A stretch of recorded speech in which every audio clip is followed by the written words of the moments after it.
My friends, welcome to this episode of the TOGR Review. I hope you are doing well. Over the last 10 years or so, I've done numerous videos on a tent system from a company known as Katoma. With the product that I'm talking about, the name of this has changed over the years as new versions have been released. Initially, it was known as the EBNS system. After some period of time, the EBNS system came out. Initially, the EBNS system was designed to be used underneath a tarp, but a modification did come out for that tent, which included multiple attachments that you put onto the shelter, a pole system, and a fly, basically turning that one system into a tent. The thing is this though, that entire setup was very janky. The way that things attached to the system, it just wasn't all that good, and it didn't really make for a good setup either. That's why the EBNS system came out. It was improved, enhanced, and a far better design. With this being a military design, the tent has ultimately found its way to the civilian market. And now we have a handful of companies who are making versions of this tent, such as this one here. This comes from a company known as TOGR. Interesting name. I've never heard of them before. Every single thing that you need to set up the tent is inside of this one bag, which is very, very impressive. The form factor here, the size, it's not bad. Not bad at all. At the same time, this is quite lightweight, all of which we'll talk more about in just a moment. Katoma offers two different versions of their EBNS system, one that's made outside of the United States and one that's made inside of the United States. The one that's made outside of the United States retails for $466. The one made in the United States is $525. This version here retails for, get this, $83. Let's go ahead and let's take a look at the storage bag and everything that you receive with this system here. So here's the storage bag itself. It's really not that big. I'm surprised at how small this is considering what is inside of this. We have two grab handles, a zipper that goes across the top. Here we have the tent. Here we have the tent pole. And here we have the fly. On the inside of the tent, we have setup and also breakdown instructions, which are very, very important considering the nature of this tent. Also, my friends, we have tent stakes and guy lines. Let's start off by taking a look at the tent pole. With this here, this is your typical aluminum pole, and there's just one of these. As far as tent stakes and guy lines go, we have 2 guy lines, and we have 8 tent stakes made from steel. If you haven't seen a bed net system before, this may impress you. Now when it comes to the tent inner, you have to be careful because this is under pressure. Undo the strap and get ready for it. You ready?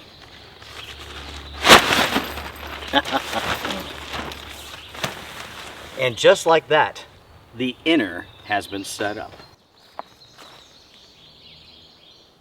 With this tent setup, you can see that this is really unique. What you have is a built-in integrated fiberglass frame that expands instantly, basically meaning as soon as you let go of the tension, this is set up. This is ready to go.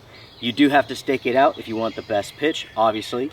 You do have to keep in mind that this is still under tension somewhat, so the tent stakes do a good job of flattening everything out. What you have here is a bathtub floor around the bottom, surrounded by a ton of mesh on top, at the sides, at the head, at the foot. Door number 1 and door number 2. We have 2 straps to connect to the poles. And we have numerous straps and buckles surrounding this tent to attach this to a cot. That's right, everyone, this is cot compatible. So let's go ahead and open this up. We'll just do one door so you all can see exactly what this is like. We have straps at the top so that you can tie back these doors. From there, you can hop inside of the tent, just like so. With this shelter here, this was designed to be a military tent. It was designed for a low profile. This was designed for stealth camping.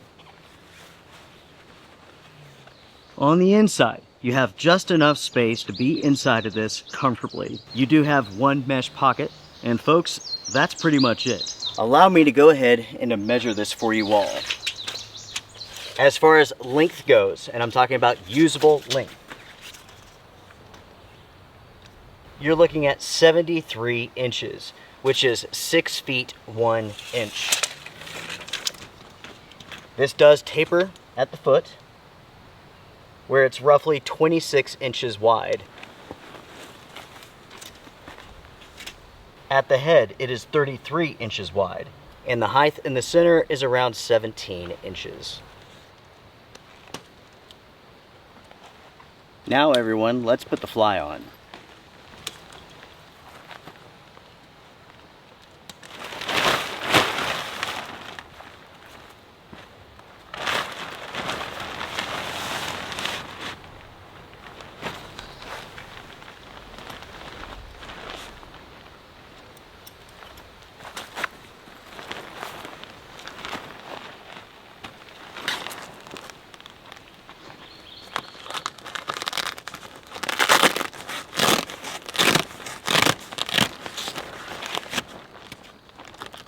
So what you're looking at here is the tent setup with the fly on. This is the main door. It unzips here, unzips all the way back, and you can roll this up and stow it out of the way. On the back side, you have an access point, another door, and you also have a vent. You do not have a vent on the sides, nor on the front. One thing I find interesting about this tent and the way that it pitches is that the angles are very sharp up at the head and also down at the foot. They're so sharp, in fact, that a part of the inner tent is sticking out from underneath the fly. And that's true up here at the head and also down here at the foot. Will that cause any sort of problems as far as leaking goes in the main tent? I don't know. We will find out.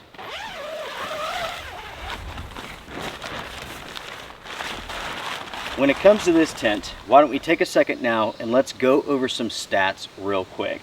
This is a one-person tent designed for 3-season camping, in other words, warm conditions.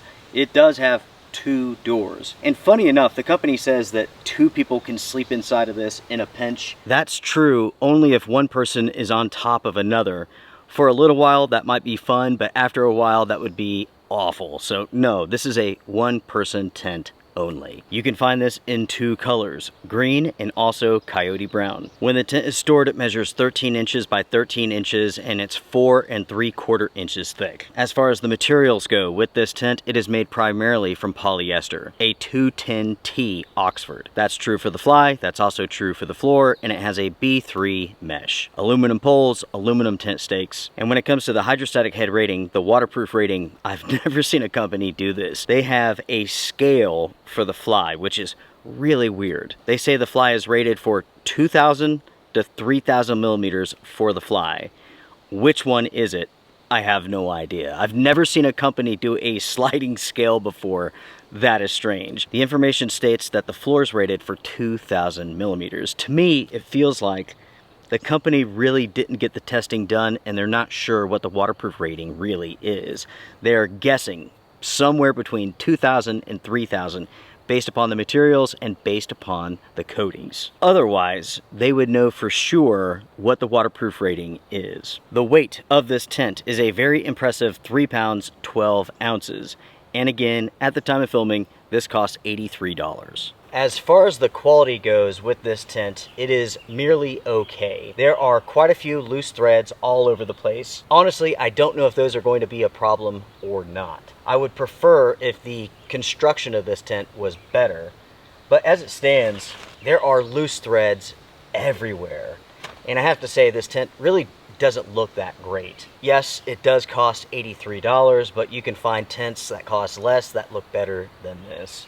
I think more importantly than the construction is the overall design of this here. Setting this up, looking at it, takes me back to maybe 10 years ago. I was out for a trip on the Appalachian Trail with the military version of this tent, the EBNS system, and I also had the add-on kit, which allowed you to put a fly on top. I remember very distinctly how awful of a trip that was, because with the fly on top of it, this is not a good design. The design back then was very janky, especially with the way that you had to add on all of these clips so that the pole would attach, then you could put a fly on it. it was janky. This newer version, the enhanced bed net system, basically they just streamlined everything, and everything is included now, sewn right into the tent, so you don't have to add anything onto it. Streamlined, yes. Improved somewhat, but still not that great of a tent from a design standpoint. The way that the fly attaches to the tent but doesn't really offer full protection for the tent doesn't make any sense. At the same time, let's say that you're in a wet environment, right? You're out, it's raining, you have to seal yourself up. Condensation inside of this thing is so bad, right? And that's because the fly goes all the way down to the ground. It's only maybe off of the ground by 2 or 3 inches, and that's not enough to allow airflow underneath the fly so that condensation is taken care of. Also, the vent on the back, it's too small to do any good. With that trip out on the Appalachian Trail many years ago, I remember waking up in the morning being absolutely miserable because I and everything inside of that tent was soaking wet, and that's because of condensation. There's not enough airflow inside of this tent for you to stay dry. If you have to seal this thing up, condensation is going to form, and there's no way around it. Setting up this tent is very easy. Breaking it down is also very easy once you know how to fold up the inner. That's the most important thing when it comes to this tent. You have to be able to fold up the inner to get it to go back in the storage bag. As far as the colors go, there's nothing not to like. We have green and also coyote brown. Both of those are fine. The weight of this tent is not bad at all, and at the same time, it doesn't take up much space inside of your backpack. As far as waterproofness goes, that is something that I will have to test out. I do have to say that I am concerned, namely because the inner sticks out further than the fly.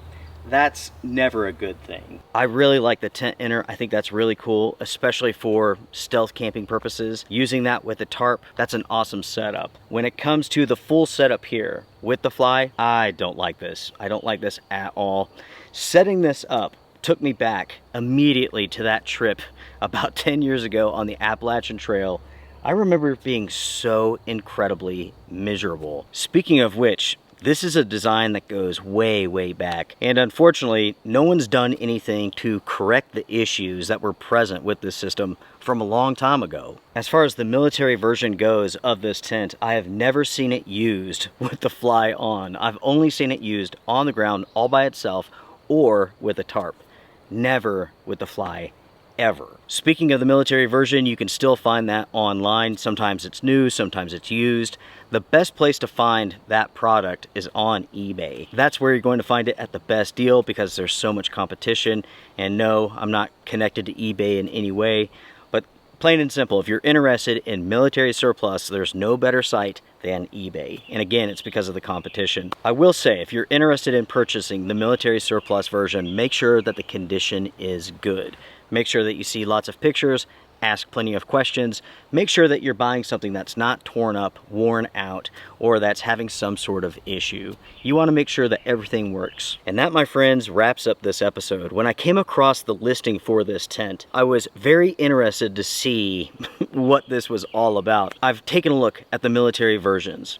I have seen other civilian versions of this, but I haven't seen a full kit. One with the Rainfly too. Seeing this set up here, I mean, it took me back 10 years ago, and I remember distinctly how miserable I was. But at the same time, it did remind me of how much I like that inner. The way that it folds up and instantly comes out. You can set it up. I mean, you can set up camp with something like that so fast. The thing is, it's rather small, right? It's more of a bivvy sort of bug tent than an actual tent.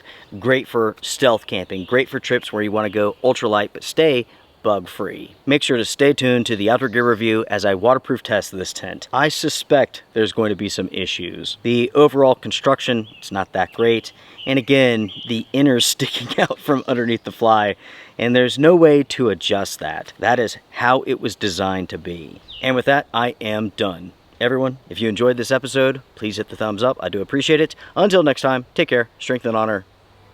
Bye for now.